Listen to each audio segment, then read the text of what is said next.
Okay na ba? Nag-play na ba? Ayan, ayan. Guys, so kung napapanood nyo tong video na to, ibig sabihin nagawa ko pang i-open tong account na to.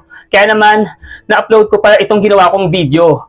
At kinatatakot ko kung sabihin sa inyo, baka ito na po yung huling pagkakataon na makita nyo ako sa account na to. Kasi nahack po ko. So baka palitan na po ng hacker yung password, kaya hindi ko na to magagawang i-open pa. So kaya po ginawa ko tong video na to, para warningan po kayong lahat. Kaya naman po, pakishare na lang po, pakikalat na lang po. So, kapag meron pong nag-chat sa inyo, nagamit tong account na to, itong account ko na to, tapos nanghihingi po ng pera, pakibigyan nyo na lang po.